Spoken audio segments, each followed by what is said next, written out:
Hello guys, welcome back to my channel math with Archu. हमने start किया था chapter number 9 class 10th का some application of trigonometric, जिसमें हम क्वेश्चन नंबर 3 तक कर चुके हैं। आज हम स्टार्ट करेंगे क्वेश्चन नंबर 4। आई होप आपको क्वेश्चन नंबर 3 तक समझ में आया होगा। हम स्टार्ट कर रहे हैं क्वेश्चन नंबर 4। देखो क्वेश्चन नंबर 4 है, the angle of elevation of the top of a tower from a point on the ground which is 30 metre away from the foot of the tower is 30 degree. Find the height of the tower. Question का means क्या है, एक tower है जिसका foot से 30 metre distance पे जो angle of elevation बन रहा है वो है 30 डिग्री, और जो फुट से और एंगल ऑफ एलिवेशन बन रहा है उसकी डिस्टेंस हमको दी हुई है 30 मीटर। हमको हाइट निकालनी है, ठीक है। तो पहले हम डायग्राम बनाते हैं। ये टावर है, ठीक है। इसकी यहाँ से फुट से 30 मीटर की डिस्टेंस पे, ये 30 metre distance, angle of elevation बन रहा है यहाँ से कितना, 30 डिग्री, और हमको निकालनी है इस टावर की हाइट। तो हम कंसीडर कर लेते हैं ये ट्राइंगल है A B C. I hope आपको क्वेश्चन समझ में आएगा क्या बोल रहा है। देखो, angle of elevation of top of a tower, यहाँ से ये जो एंगल ऑफ एलिवेशन बन रहा है वो कितना बन रहा है, 30 डिग्री, और कितने डिस्टेंस पे बन रहा है, इसके फुट से 30 मीटर की डिस्टेंस पे बन रहा है। और हमको निकालनी क्या है, टावर की हाइट। टावर की हाइट हम मान रहे हैं एच। क्या मान रहे हैं हम, टावर की हाइट एच। हमको find the height of the tower निकालनी है।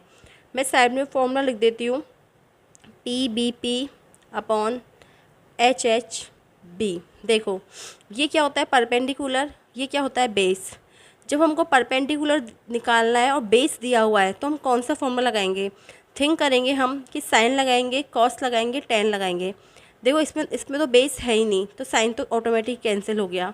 इसमें है लेकिन हमारे पास हाइपोटेनस नहीं है, और आप ये मत सोचना ये एच हाइपोटेनस है, नो, ये हाइट हमने कंसीडर करी है। कैपिटल एच होता है हाइपोटेनस, ये स्मॉल एच है जो हमने हाइट कंसीडर करी है टावर की। तो हम कौन सा फॉर्म लगेगा, हमारे पास लास्ट यही ऑप्शन बचा, परपेंडिकुलर अपॉन बेस। हम लिख रहे हैं consider the height of the tower, consider the height of the tower is equal to H. Now in triangle ABC,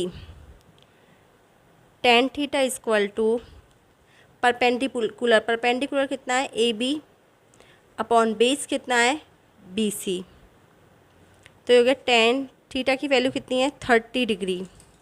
AB हमने कितना कंसिडर किया है H, और BC कितना है 30 मीटर। tan 30 की वैल्यू क्या होती है, 1/√3। 1/√3 is equal to H/30। Cross multiplication करें तो ये आएगा 30 इज इक्वल टू √3H। तो H इज इक्वल टू आएगा 30/√3। इसको हम आगे अगर सॉल्व करें तो न्यूमरेटर और डेनोमीटर दोनों को √3 से मल्टीप्लिकेशन करेंगे, तो ये आएगा √3 को √3 से मल्टीप्लाई करेंगे तो क्या आएगा 3, और ऊपर √3 रह जाएगा। 3 को 30 से डिवाइड करेंगे तो कितना आएगा, 3 1 जा 3 0, तो ये आ गया 10√3। तो हाइट ऑफ दी टावर कितनी आ गई, 10√3 मीटर। कितनी है ये height of the tower, 10√3 metre. मैं ये पूरा क्वेश्चन फिर से समझा देती हूँ। हमको गिवन था एक टावर है जिसके टॉप से एंगल ऑफ एलिवेशन बन रहा था 30 डिग्री, और जो ग्राउंड से डिस्टेंस दी हुई थी वो दी हुई थी 30 मीटर। हमको हाइट ऑफ द टावर निकालना था। तो हमने ट्रायंगल ABC में देखा, क्योंकि हमें बेस दिया हुआ है, बेस दिया हुआ है, परपेंडिकुलर निकालना है, तो हम tan थीटा का फॉर्मूला लगाएंगे। tan थीटा इक्वल टू होता है परपेंडिकुलर अपॉन बेस। तो परपेंडिकुलर हो गया AB अपॉन BC। AB है H हमने कंसिडर किया है, और tan 30 की वैल्यू होती है 1/√3। आगे इसको हमने सॉल्व किया तो हमारा फाइनल आंसर आ गया 10√3 मीटर। ठीक है। Now question number 5। Question number 5 है, वो बुक में पढ़ के बता देती हूँ आपको मैं। A kite is flying at a height of 60 meters above the ground. The string attached to the kite is temporarily tied to a point on the ground. The inclination of the string with the ground is 60 degree. Find the length of the string assuming that there is no slack in the string. ठीक है, question क्या है देखो, एक kite है, ये consider कर रहे हैं एक काइट है, ठीक है, ये यहाँ से 60 मीटर अबव द ग्राउंड से ये फ्लाई कर रही है। तो एक काइट की हाइट कितनी हो गई 60, यहाँ से ग्राउंड से फ्लाई कर रही है। एक स्ट्रिंग है, जो काइट की डोर होती है वो यहाँ, जिसको हम पकड़ के काइट को उड़ाते हैं, वो यहाँ से एंगल ऑफ एलिवेशन बना रही है कितना, वो भी बना रही है 60 डिग्री। ठीक है, हमको मानना है कि इसमें कोई भी बीच में स्लैक नहीं है और हमें जो ये डोर है इसकी लेंथ निकालनी है। अब की बार हमको ये निकालना है। ठीक है, तो हम कंसिडर करें ये ट्राइंगल है ए बी सी। अब की बार हमारे पास परपेंडिकुलर दिया हुआ है और हाइपोटेनस निकालना है। तो फॉर्मूला अगर हम देखें P B P upon H H B. Question एक बार फिर से समझा देती हूँ। एक काइट है जो ग्राउंड से 60 मीटर अबव फ्लाई कर रही है। तो ये काइट है, यहाँ से फ्लाई कर रही है। काइट की डोर होती है, वो डोर यहाँ से किसी ने पकड़ा हुआ है डोर को, वो एंगल ऑफ एलिवेशन बना रही है ग्राउंड से 60 डिग्री। हम मान रहे हैं काइट में कोई भी स्लैक नहीं है, तो हमें जो एक काइट की डोर है उसकी हमें लेंथ निकालनी है। ठीक है, जो काइट की डोर है उससे जो स्ट्रिंग है उसी की हमको लेंथ निकालनी है। ठीक है, तो अब देखो हमारे पास परपेंडिकुलर भी गिवन है और एंगल भी है, लेकिन हमारे पास हाइपोटेनस निकालना है हमको। तो हम कौन सा फॉर्मूला लगाएंगे, जब हमें परपेंडिकुलर हमारे पास है और हमको हाइपोटेनस निकालना है, तो फॉर्मूला लगता है साइन थीटा, क्योंकि साइन थीटा क्या होता है, परपेंडिकुलर अपॉन हाइपोटेनस।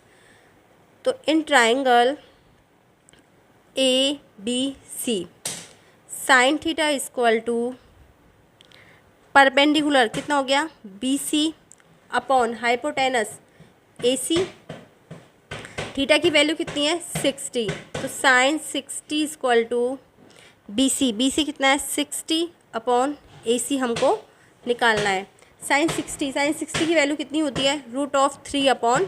तो √3/2 इक्वल टू 60 अपॉन ए सी। तो ए सी इक्वल टू कितना आ जाएगा, 60 को 2 से मल्टीप्लाई करेंगे, x120 और इसको √3 से मल्टीप्लाई करेंगे तो क्रॉस मल्टीप्लिकेशन कर रहे हैं, तो √3 AC इक्वल टू 120। तो AC इक्वल टू आ गया 120 अपॉन √3। आगे सॉल्व करने के लिए हम न्यूमरेटर और डेनोमीटर को √3 से मल्टीप्लाई और डिवाइड करेंगे, तो ये आंसर आएगा 120 √3 डिवाइडेड बाय 3, क्योंकि √3 को √3 से मल्टीप्लाई करते हैं तो 3 आता है। इसको आगे कैंसिल करेंगे तो हमारा फाइनल आंसर आ जाएगा 40 √3 मीटर। जो लेंथ है स्ट्रिंग की वो कितनी है 40 √3 मीटर। देखो क्वेश्चन को समझना इंपॉर्टेंट है, सॉल्व करना इतना टफ नहीं है इसमें, लेकिन क्वेश्चन को समझना पहले बहुत इंपॉर्टेंट है, क्योंकि अगर आपको क्वेश्चन समझ में नहीं आया तो आप उसको सॉल्व कैसे करोगे, ये बात तो है ही। अगर क्वेश्चन समझ में नहीं आया तो उसको सॉल्व करना तो कोई इतना टफ टास्क है ही नहीं, क्योंकि हम इससे पहले ट्रिग्नोमेट्रिक पढ़ चुके अच्छे से, 8th चैप्टर में आपको अच्छे से करवा चुकी हूँ। तो ये तो आप इजीली निकाल लो, क्योंकि आपको सिंपल एक फॉर्मूला लगाना है और वैल्यू निकालनी है। इसको सॉल्व करना बड़ी बात नहीं है, बट आपको क्वेश्चन पहले समझ में तो आए क्वेश्चन क्या बोल रहा है। तो क्वेश्चन को आप एटलीस्ट 2 टाइम्स पढ़ोगे, उसके बाद उसको समझोगे वो क्या बोल रहा है, देन उसको हमें सॉल्व करना है। ठीक है, now question number 6। Question number 6 है, A 1.5 meter tall boy is standing at some distance from a 30 meter tall building. The angle of elevation from his eyes to the top of the building increased from 30 degree to 60 degree. As he walks towards the building, find the distance he walked towards the building. ठीक है, देखो इसमें क्या बोल रहा है, एक building है जिसकी हाइट कितनी है 30 मीटर टॉल है। बिल्डिंग है, उसके कुछ सम डिस्टेंस पे एक बॉय खड़ा है जिसकी हाइट है 1.5 मीटर। जब बॉय खड़ा था तो उसका एंगल ऑफ एलिवेशन 30 डिग्री बन रहा था। लेकिन वो बॉय थोड़ा सा आगे आगे चला तो उसका एंगल ऑफ एलिवेशन कितना बन गया 60 डिग्री। तो जितनी डिस्टेंस वो चला है ना वही हमको निकालनी है। सबसे पहले तो हमें क्वेश्चन समझ में आ गया हमको क्या करना है, ठीक है। अब हम क्वेश्चन में डायग्राम बनाएंगे, देन हम क्वेश्चन को सॉल्व करेंगे। सबसे पहले देखो, ये एक बिल्डिंग है, पूरी बिल्डिंग है ये। इसकी हमको हाइट दी हुई है, कितनी दी हुई है हाइट हमको 30 मीटर टॉल, ठीक है। इसको कंसिडर कर लो आप ए बी, और ये पूरी कितनी दी हुई है हमको 30 मीटर, ठीक है। यहाँ पे कंसिडर करते हैं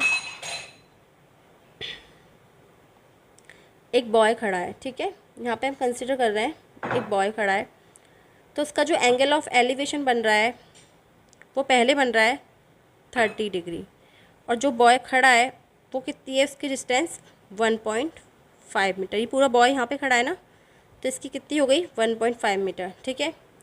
पहले बन रहा था 30 डिग्री, फिर ये कुछ डिस्टेंस चला, माना कंसिडर कर रहा है इतनी डिस्टेंस चला, तो फिर एंगल ऑफ एलिवेशन बना 60 डिग्री। कितना बना देन 60 डिग्री।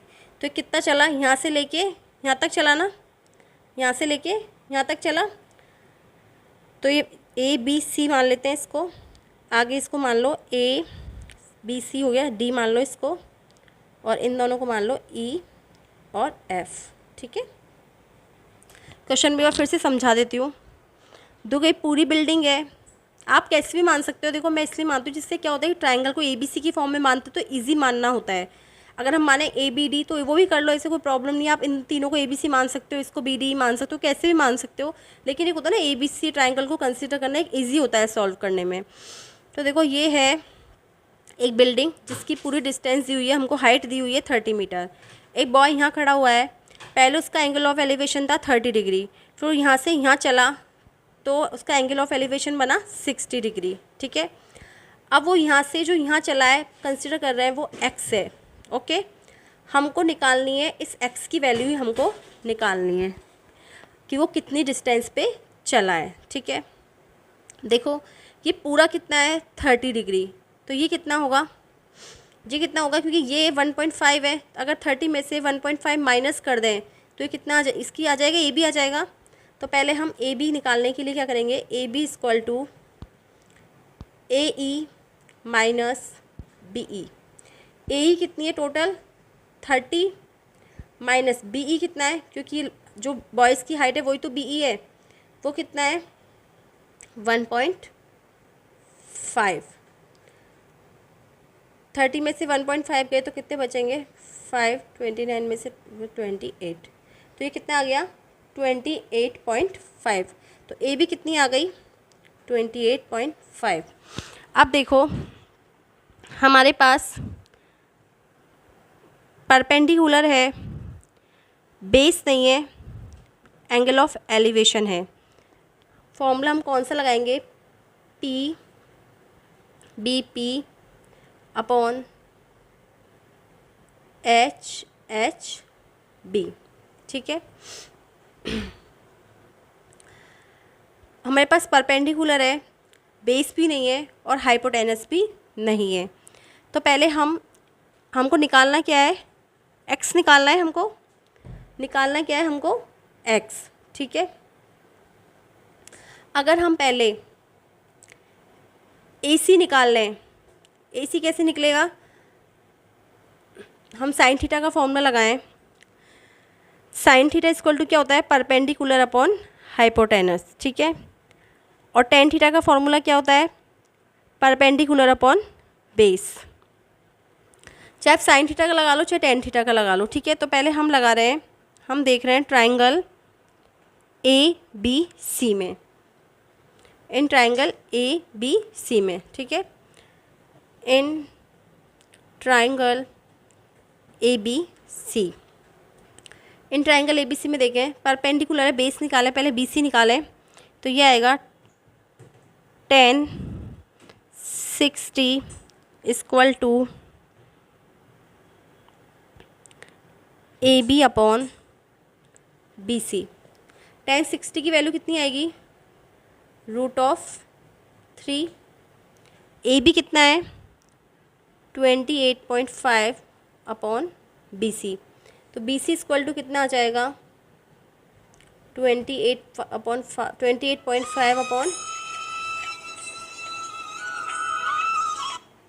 28.5 अपॉन √3। इसको बोल दो इक्वेशन 1। नाउ हम देखेंगे ट्राइंगल ए बी डी में। Now triangle A B D में अब की बार हमको वैल्यू किसकी निकालनी है, एक्स की। तो पूरे ट्राइंगल में देखें तो tan 30 equal to A B upon B D, A B upon B D. tan 30 की वैल्यू कितनी होती है 1/√3। ए बी कितना है 28.5 और बी डी कितना होगा x plus B C. B D कितना होगा x प्लस बी सी। इसको आगे हम सॉल्व करें तो x plus B C equal to 28.5√3। देखो बी सी की वैल्यू अगर हम बी सी की वैल्यू 28.5/√3 इसमें पुट कर दें इक्वेशन 2 में। Now using equation 1 into equation 2 तो क्या हो जाएगा 1/√3। एक्स की वैल्यू डायरेक्ट देते हैं, एक्स प्लस बी सी की वैल्यू कितनी है 28.5√3 इक्वल टू 28.5√3। इसको मैं यहीं सॉल्व कर देती हूँ जिससे आपको समझ में आ जाएगा अच्छे से। देखिए हमने लिखा 28.5√3 अपॉन 1 माइनस 28.5 अपॉन √3। देन हमने एलसीएम लिया तो कितना आया √3। तो यहाँ पे कितना रहेगा 28.5 इंटू √3 से √3 मल्टीप्लाई आएगा तो 3 हो जाएगा, माइनस यहाँ पे 1 बार ही डिवाइड हो जाएगा तो क्या आएगा 28.5। आगे हम देखें तो इन दोनों में हम कॉमन ले लेते हैं 28.5 को। तो कितना बचेगा यहाँ पे 3 माइनस 1 अपॉन √3। आगे इसको हम सॉल्व करें तो 28.5 इंटू 2 अपॉन √3। 28.5 को जब 2 से मल्टीप्लाई करेंगे तो 5 2 जा 10 कैरी गए 1, 8 2 जा 16 17 कैरी गए 1, 5.7 अपॉन √3, 57.0 अपॉन √3। एक के बाद ही तो पॉइंट है तो कितना जाएगा ये 57.0 अपॉन √3। इसको हम आगे सॉल्व करें तो 57 अपॉन √3 मल्टीप्लाई करें √3 से न्यूमरेटर और डेनोमीटर को तो ये कितना आ जाएगा 3। तो ये जाएगा 57 अपॉन 3 इंटू √3। तो ये कितना हो जाएगा 3 1 जा 3, 3 9 जा 27। तो फाइनल हमारा आंसर क्या आ गया 19√3। तो x की वैल्यू कितनी आई है 19√3। एक बार अभी पूरा क्वेश्चन में एक बार आपको फिर से समझा देती हूँ। देखो ये क्या बोल रहा था, जो बिल्डिंग की हाइट हमें गिवन थी वो पूरी थी 30 मीटर। एक बॉय खड़ा था 1.5 मीटर टॉल का, तो पूरा वो यहाँ से खड़ा हुआ है 1.5 मीटर यहाँ पे बिल्डिंग के यहाँ से। तो पहले उसका जो एंगल बन रहा था वो बन रहा था 30 डिग्री। देन वो थोड़ा सा आगे चला तो उसका एंगल ऑफ एलिवेशन बना 60 डिग्री। तो वो डिस्टेंस जो चला है वो ही हमको निकालनी थी, तो वो हमने कंसिडर करी है x है, हमें x की वैल्यू ही निकालनी थी। ये पूरा कितना था 30, हमें a b निकालना है तो हम क्या करेंगे 30 माइनस 1.5 कर देंगे, 30 माइनस 1.5 जिससे हमारे पास a b निकल जाएगी। a b कितनी आएगी 28.5। देन हमारे पास परपेंडिकुलर है, बेस नहीं है, तो हम कौन सा फॉर्मूला लगाएंगे tan थीटा का, क्योंकि परपेंडिकुलर तो हमारे पास है लेकिन हमारे पास बेस नहीं है। तो BC निकालने के लिए हमने फॉर्मूला लगाया tan 60। पहले हमने देखा ट्राइंगल ABC में, देन tan 60 इक्वल टू आया AB अपॉन BC। तो tan 60 की वैल्यू आई √3, AB की वैल्यू आई 28.5 अपॉन BC। तो BC इक्वल टू कितना आ गया 28.5 अपॉन √3। फिर हमने दूसरे ट्राइंगल में देखा ट्राइंगल ABD में, तो tan 30 इक्वल टू हमने लगाया AB अपॉन BD। BD क्या है x plus BC। B D क्या है, x plus B C. Then हमने क्रॉस मल्टीप्लिकेशन किया तो x plus B C equal to आ गया 28.5 रूट ऑफ 3। देन हमने इक्वेशन 1 का बी सी की वैल्यू हमने इक्वेशन 2 में पुट कर दी, तो ये हो गया X plus 28.5 upon root of 3 equal to 28.5 root of 3। Then हमने एलसीएम किया लिया। देखो हमने इसको इसलिए यहाँ पे सॉल्व नहीं किया, हम इसको आगे सॉल्व करते थोड़ा सा टफ हो जाता है, इससे बढ़िया है इसको दोनों में से कॉमन ले लो 28.5 को, तो क्या बचेगा 3 माइनस 1, और 2 को 28.5 से मल्टीप्लाई करना बहुत ईजी है। 28.5 को जब हमने 2 से मल्टीप्लाई किया तो 57 आ गया, तो हमारा फाइनल आंसर आया 57 अपॉन रूट ऑफ 3। देन हमने इसको आगे सॉल्व किया तो रूट ऑफ 3 से न्यूमरेटर और डेनोमीटर को मल्टीप्लाई किया, तो 3 से 57 19 बार डिवाइड हो गया, तो फाइनल हमारा आंसर आ गया 19 रूट ऑफ 3। तो जो कितने मीटर चला है, 19 रूट ऑफ 3 मीटर वो चला है। ये हमारा आज का फाइनल आंसर हो गया, और यही हमारा आज का लास्ट क्वेश्चन है। मैं क्वेश्चन 3 करवाऊँगी बस, बाकी क्वेश्चन हम कल करेंगे। इसमें टोटल क्वेश्चन कितने हैं, टोटल इसमें 15 क्वेश्चन है, ठीक है। तो कल हम 4 क्वेश्चन कर लेंगे और परसों इस चैप्टर को हम कंप्लीट कर देंगे। ये चैप्टर आपका 2 वीडियो में कंप्लीट हो जाएगा। अगर आपको वीडियो पसंद आता है तो प्लीज़ आप वीडियो को ज़्यादा से ज़्यादा शेयर कीजिए, मेरे चैनल को सब्सक्राइब कीजिए, और कोई प्रॉब्लम है तो कमेंट में ज़रूर पूछिएगा। कोई चीज़ समझ में नहीं आई है तो कमेंट करके पूछिएगा। वीडियो अच्छा लगता है तो प्लीज़ कमेंट करके ज़रूर लिखिएगा कि वीडियो अच्छा लग रहा है। कोई आपको कोई चीज़ समझ में नहीं आ रही है तो वो भी आप ज़रूर लिखिएगा, ठीक है। आज के लिए इतना ही, थैंक यू वेरी मच।